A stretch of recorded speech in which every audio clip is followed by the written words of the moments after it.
ជាងតូចនេះចេះកិច្ចចេះវៀងក្រនបាតាតែបងចូលចិត្តលេងលាក់ខ្លួនជាមួយស្រីស្អាតណាស់ហាថ្ងៃនេះមិនថាចង់ឬមិនចង់នាងត្រូវតែសងប្រាក់នេះមកវិញមិនសងក៏ត្រូវតែសងដែរហាលេងនាងទៅបងសម្លាញ់មិនអីទេមែនទេអ្នកទាំង3ចាំនៅទីនេះចុះចាំបងចាត់ការពួកវាឯងជាស្អីចង់មកចេះដឹងរឿងគេហ៊ានមកបំផ្លាញរឿងល្អរបស់លោកតាវុផងហើយបងធំបងចង់ឲ្យខ្ញុំសម្លាប់វាហើយចាំខ្ញុំវាយអាម្នាក់នេះឲ្យដេកដេសិនសង្ឃឹមថាបងធំនឹងប្រកួតស្រីស្អាត2នាក់បងប្អូននេះមកខ្ញុំបានសប្បាយ2 3ថ្ងៃទៅហាមើលចុះបើអញវាយវាឲ្យដួលបានបងនឹងយល់ព្រមតាមសំណាងបាទរៀបចំឲ្យភ្លាមឯងអាហាក្រវីដៃទាំងពីរសម្លាប់បន្តទៀតអាហា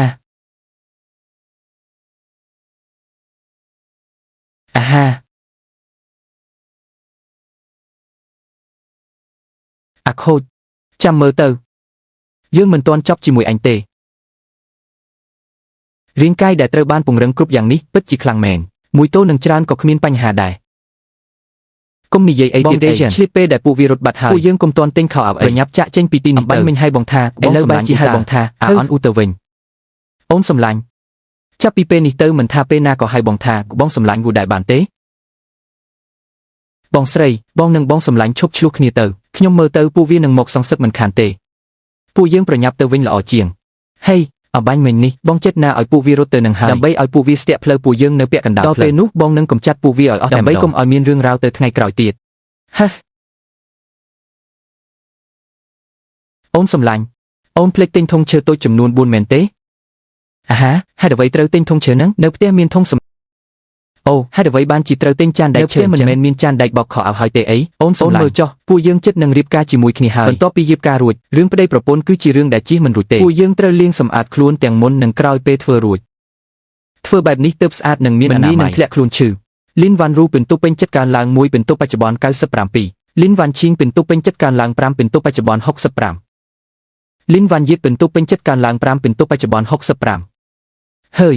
ដើរមកពេញមួយផ្លូវហើយមិនបានរើសបានលុយសំបីតែមួយកាក់ទៀតបើសិនជាអាចរើសបាន3តម្លឹងរាល់ថ្ងៃបែបនេះទៅថ្ងៃមុខមិនបាច់ធ្វើការអីទាំងអស់គ្រាន់តែមកដើររើសលុយរាល់ថ្ងៃជាការស្រេចងូតទឹកចេញមកឲ្យលឿនមកចៅហ្វាយខ្ញុំកំពុងងូតទឹកតែឯងច្រឡំហើយឬនៅនេះមិនមែនជាឧបករណ៍បិសាចខ្លាំងៗទេកុំប្រញាប់អីក្រោះដាច់បិសាចនេះមួយគ្រឿងថ្លៃ150កាក់នៅតំបន់នេះវាពិតជារតនសម្បត្តិដែលមានតម្លៃខ្ពស់ណាស់ឲ្យងាប់ចុះមួយថ្លៃ150កាក់នៅទីនេះមាន7គ្រឿងមិនមែនស្មើនឹងប្រាក់1តម្លឹងទេអីបងសម្លាញ់អូនមានអារម្មណ៍ថាដូចជាមានមនុស្សតាមដានពួកយើងអញ្ចឹងមកបានល្អណាស់នឹងបានផ្ដល់មេរៀនមួយដែលពួកគេបំភ្លេចមិនបានអស់មួយជីវិតលឿនឡើង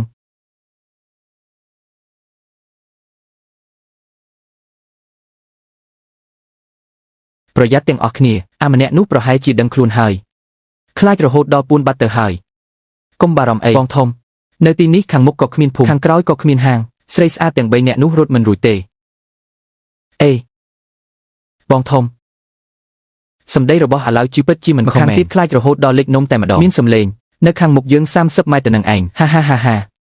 នឹកស្មានមិនដល់ថាអញ្ចឹងសោះពួកយើងស្ទុះទៅកាប់វាឲ្យលឿនទៅបំភ័យវាឆ្លាស់គ្នាទៅបាទបងធំហាអូយជើងរបស់ខ្ញុំបាក់ហើយបងធំជួយខ្ញុំផងអូយហេនេះអ្វី